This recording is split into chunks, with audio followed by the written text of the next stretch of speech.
నమశంకరాయ. వీక్షించేటువంటి ప్రేక్షకుల్లో ఒక చిన్న సందేహం ఉంటుంది. మార్చి 19వ తారీఖు రోజున ఉగాది జరుపుకుంటున్నాం కదా. మరి ముందు రోజు బుధవారం నాడు అమావాస్య అయింది. ఆ ముందు రోజున మంగళవారం అయింది. మంగళ శనివారాలు అమావాస్య సమయంలో ఇంటిని శుభ్రపరచుకోలేం.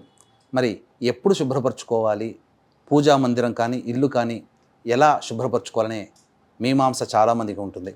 సోమవారం రోజున ద్వాదశి ఉదయం 8:52 వరకు ఉంది. తదనంతరం త్రయోదశి తిథి వస్తుంది. కాబట్టి ప్రేక్షకులు అందరూ కూడా ఈ సోమవారం రోజునే ఇంటిని, పూజా మందిరాన్ని చక్కగా శుభ్రపరచుకోవాలి. ఇంటినంతా కూడాను ఎటువంటి బూజు అనేటువంటిది లేకుండా, పూజా మందిరం కూడా బూజు అనేది లేకుండా, పూజా ద్రవ్యాలు, విగ్రహాలు, పటాలు అన్నీ కూడాను శుభ్రమైనటువంటి వస్త్రముతో మనం శుభ్రపరచుకోవాలి. ఇంటిని కడుక్కోవడం కూడా సోమవారం రోజునే చేయాలి. ఇంటినంతా కూడాను కడిగిన తర్వాత 19వ తారీఖు రోజున ఉదయం, ఇంకా ప్రతిరోజు కూడాను మనం చక్కగా యథావిధిగా ఇంటిని తుడుచుకోవచ్చు. 19వ తారీఖు రోజున మాత్రం ఇల్లంతా తుడిచిన తర్వాత స్నానం చేసే ఈ విధానాన్ని పాటించండి. స్నానం చేసి ఇల్లంతా చక్కగా బూజు దులిపిన తర్వాత, అనగా తుడిచిన తర్వాత, ఒక బకెట్ నీళ్ళల్లో గళ్ళ ఉప్పు, పసుపు, గోపంచకం, ఏదైనా నదీ నీరు, గంగా, గోదావరి, కృష్ణ నదీ నీరు, పచ్చకర్పూరం, ఇలాచీ పొడి, జాజికాయ, జాపత్రి పొడి, కుంకుమ పువ్వు ఇవన్నీ వేసి కలియపెడితే కరిగిపోతాయి.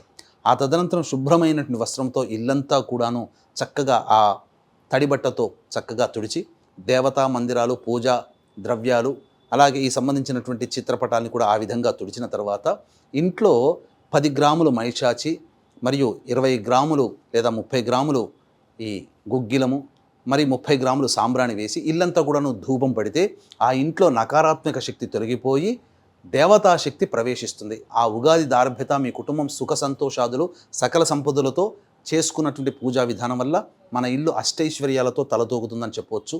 అంతేకాకుండా ఈ యొక్క పరాభవనామ సంవత్సరం గత సంవత్సరం కంటే కూడా ఈ సంవత్సరం చాలా ఆనందంగా ఉండాలి. మీ సంకల్పం ఖచ్చితంగా నెరవేరాలి. నవగ్రహాల యొక్క అనుగ్రహం సంపూర్ణంగా ఉండాలి అనే సదుద్దేశంతో ఏప్రిల్ 1వ తారీఖు రోజున హస్త నక్షత్రం ఉన్నటువంటి రోజున సాయంకాలం 6 గంటలకి ప్రముఖ శైవ క్షేత్రంలో నవగ్రహాల యొక్క అనుగ్రహం కోసం నవగ్రహ పాశుపత హోమం, మృత్యుంజయ హోమం, సుదర్శన హోమం, రుద్రహోమం, లక్ష్మీ మూలమంత్ర సంపుటిత లక్ష్మీ సూక్త హోమాన్ని జరిపించి శక్తిపాతం చేసినటువంటి కరుంగలి మాల ఇవ్వడం జరుగుతుంది. ఈ కార్యక్రమంలో గోత్రనామాదులు నమోదు చేసుకోదలిచినటువంటి వాళ్ళు ఏప్రిల్ 1వ తారీఖు మధ్యాహ్నం 3 గంటల లోపల నమోదు చేసుకోవచ్చు. ఈ కార్యక్రమంలో నమోదు చేసుకున్నటువంటి వాళ్ళకి కరుంగలి మాల ఇవ్వడం జరుగుతుంది. అంతేకాకుండా ఈ వీడియో సోమ మంగళవారాల్లో చూసినట్లయితే అయ్యో మేము మిస్ అయ్యాం కదా, మరి ఎప్పుడు చేసుకోవాలి, ఇంటిని ఎప్పుడు శుభ్రం చేసుకోవాలి అని అంటే కనీసం ఉగాది రోజునైనా ఉదయం 6:30 తర్వాత మీరు శుభ్రపరచుకునే విధానాన్ని ఈ విధంగా ఆచరించండి. వీక్షించేటువంటి ప్రేక్షకుల్లో ఒక చిన్న సందేహం ఉంటుంది. మార్చి 19వ తారీఖు రోజున ఉగాది జరుపుకుంటున్నాం కదా. మరి ముందు రోజు బుధవారం నాడు అమావాస్య అయింది. ఆ ముందు రోజున మంగళవారం అయింది. మంగళ శనివారాలు అమావాస్య సమయంలో ఇంటిని శుభ్రపరచుకోలేం. మరి ఎప్పుడు శుభ్రపరచుకోవాలి, పూజా మందిరం కానీ ఇల్లు కానీ ఎలా శుభ్రపరచుకోవాలనే మీమాంస చాలామందికి ఉంటుంది. సోమవారం రోజున ద్వాదశి ఉదయం 8:52 వరకు ఉంది. తదనంతరం త్రయోదశి తిథి వస్తుంది. కాబట్టి ప్రేక్షకులు అందరూ కూడా ఈ సోమవారం రోజునే ఇంటిని, పూజా మందిరాన్ని చక్కగా శుభ్రపరచుకోవాలి. ఇంటినంతా కూడాను ఎటువంటి బూజు అనేటువంటిది లేకుండా, పూజా మందిరం కూడా బూజు అనేది లేకుండా, పూజా ద్రవ్యాలు, విగ్రహాలు, పటాలు అన్నీ కూడాను శుభ్రమైనటువంటి వస్త్రముతో మనం శుభ్రపరచుకోవాలి. ఇంటిని కడుక్కోవడం కూడా సోమవారం రోజునే చేయాలి. ఇంటినంతా కూడాను కడిగిన తర్వాత 19వ తారీఖు రోజున ఉదయం, ఇంకా ప్రతిరోజు కూడాను మనం చక్కగా యథావిధిగా ఇంటిని తుడుచుకోవచ్చు. 19వ తారీఖు రోజున మాత్రం ఇల్లంతా తుడిచిన తర్వాత స్నానం చేసే ఈ విధానాన్ని పాటించండి. స్నానం చేసి ఇల్లంతా చక్కగా బూజు దులిపిన తర్వాత, అనగా తుడిచిన తర్వాత, ఒక బకెట్ నీళ్ళల్లో గళ్ళ ఉప్పు, పసుపు, గోపంచకం, ఏదైనా నదీ నీరు, గంగా, గోదావరి, కృష్ణ నదీ నీరు, పచ్చకర్పూరం, ఇలాచీ పొడి, జాజికాయ, జాపత్రి పొడి, కుంకుమ పువ్వు ఇవన్నీ వేసి కలియపెడితే కరిగిపోతాయి.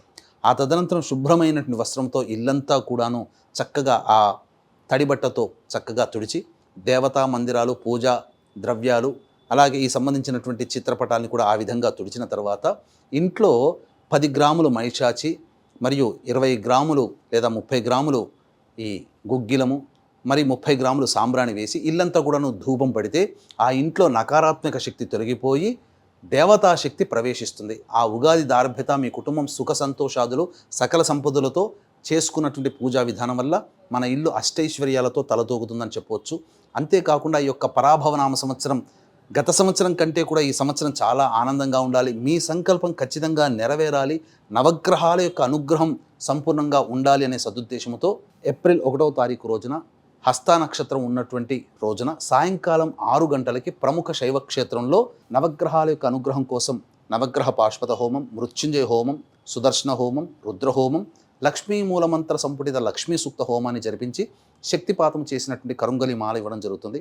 ఈ కార్యక్రమంలో గోత్రనామాదులు నమోదు చేసుకోదలిచినటువంటి వాళ్ళు ఏప్రిల్ 1వ తారీఖు మధ్యాహ్నం 3 గంటల లోపల నమోదు చేసుకోవచ్చు.